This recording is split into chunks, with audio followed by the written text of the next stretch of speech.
What's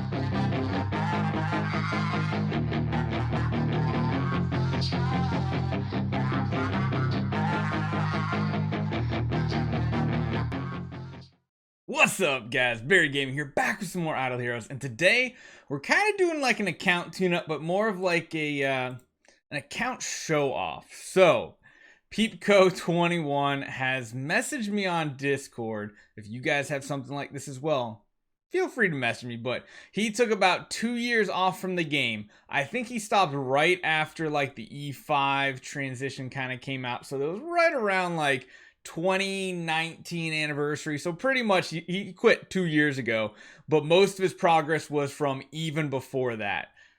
So I want to show you something. I know I'm hyping this up, but I love seeing accounts like this. So one thing to note, the penny is like brand new. Everything else is very, very old. So, we have an account that has heroes that are pretty much from the old school 10-star meta, like 3 years ago, and yet we have some E5. So, a couple things I want to look at. Yes, this is a Karim skin right here. E5, I mean, you got full assassin gear, has even taken the soul stone up. Oh my goodness, what is happening here? I like the vitality, because you know Karim does have a heal, a self-heal on his active, so that's cool. We got Walter with probably what is the ugliest skin in the entire game. But he's also E5. He has full gear. He's got a shadow cape, so at least he's got that shadow on there. Good lord, what are we looking at? Walter. Please say I said Walter, not Bloodblade. I just like immediately think now that I always say Walter wrong every single time because I've done it too many times. But we got an E5 Walter. What else do we have? We have an E3 Queen. I mean, I guess I can't say too much because if you guys didn't know, my original account, before it was a Scary Army account way back in the day, my first E3 was a Queen. My first E5 was a Queen. I eventually swapped her for an E5 King Barton, which again wasn't that great, but it was at least better and could do Sealand. But yeah, we of course had this skin though. I actually paid 30 relics to buy it from the shop. Barry did a lot of bad things in the early game. I might make a video just going over all my horrible mistakes I made. But it's very similar to something like this, but this isn't really mistakes. This is pretty much what they had before the E5 meta came out. I mean, this is pretty much like a low spender. Yeah, VIP 4 account at the time. We, of course, now have a penny. Not great setup, but of course, that is a brand new build since they just came back to the game because they had copies. Corpse Demon. Language of the Dead. E3 Corpse Demon was once one of the tankiest heroes in the game and actually a very good slot 1 tank in PvP because of his abilities. Where was it? Was this one? When attacked by non-warrior enemies, has a 20% chance to freeze them for 2 rounds. When attacked by warrior targets, they have a 35% chance to freeze them for 2 rounds. That was kind of cool. Plus, of course, as you guys probably know from Aspen Dungeon, because you do come across him in Aspen Dungeon, while below 50% HP, restores self HP by 20% max HP per round for 3 rounds, can only trigger once. And then the active, of course, has a chance to freeze frontline and restore HP. So he was like a really, really good slot 1 tank back in like the 10-star meta. Now, E3 meta, no, but they had copies, so they did it. Cruz is actually the one here that I like. Cruz was one in the old days. He was a great CC hero. Because one thing you have to remember, CC was king back in the day. Back in the 10-star meta, CC was amazing, and then Faithblade would just like one-shot 2 people at a time with an active because, of course, there wasn't Unbending Will. There was easily able to one-shot people. It was a really interesting meta. But seeing some of these kind of low-tier heroes actually brings me back.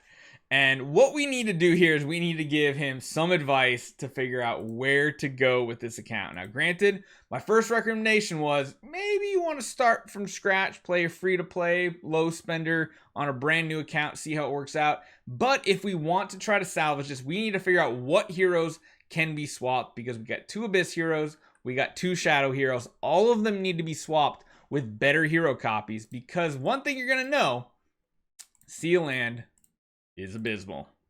Absolutely doo-doo. So let's take a look and see what type of copies we have. We're already building a Horus, which is a mistake, and an Ithaqua. Whoa, big mistake. Don't build more than one hero at a time in a faction.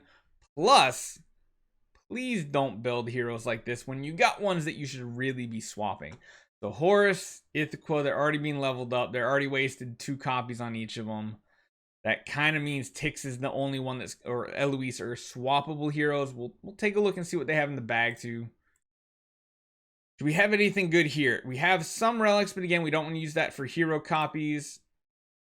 Yeah, we got another Horus for 9-star, but we don't have any of the premium heroes that we are looking for.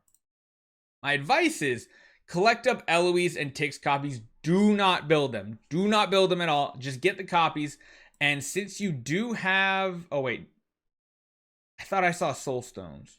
You're going to have to get some soul stones and do some heroic summoning events. So save your heroic scrolls to at least 300 because you are going to need soul symbols to do some swaps. You're even regressions, you're going to need it. Right? Regressions need it? I believe so. I believe regressions need it. But you're going to need that to start swapping these heroes out. As far as Fortress goes, Penny is a perfectly fine choice. She'll get you Sealand 20 once you start getting some Void imprints as well. Abyss. We got 1 Cthulhu. And that's about it. Save up here. I mean, I know Cthulhu's not great, but save up like... The heroes you want to be going for in Abyss are probably like Ignis, Delacium, maybe Cthulhu, Cruz. Those are the ones that you could potentially swap the Queen and the Karim for. But man, this is going to be a long journey to try. That's what I'm saying. Sometimes starting over is actually better. You have a ton of food here, but you just don't have the hero copies. So you're going to have to slow play it. Forest. You didn't build anything. Oberon, not a great hero to build. Honestly, if you could build like a Garuda up or something, that would be better. Dark Faction, you don't have anything built just yet, so that is good. If I had to choose one dark hero to build, it would probably be between Drake and Carry. Drake's going to help in PvE while helping in PvP. Carry is more specifically a PvP hero with some support in PvE as far as energy draining goes, things like that. And then, of course, Light Faction, we're already building the Asmodel, so you're kind of locked into building him up to 10-star. Is he good? Not really. He's a Transcendence hero swappable, but you're not going to be near that anytime soon. So, yeah, really, the only thing I can say here is save up copies, try to recover, but I just thought this was a very, very interesting account. Very, very interesting. Kind of a throwback. I love going back and looking like what old accounts looked like years ago. Granted, there were some mistakes made on this one too, but it's all good. So hopefully you guys enjoy this one. Let me know what you guys think. If you have an account that is like this, like you have a dormant account that you don't touch anymore, but it's from like the 10-star meta or the E3 meta and you just haven't done anything with the heroes, please let me know. I would love to jump on it, show you guys some more Idle Heroes history lessons here with what heroes actually used to be kind of good. And we'll have some more fun. So hopefully you guys enjoy this one. Let me know what you guys think. I'll see you guys next time.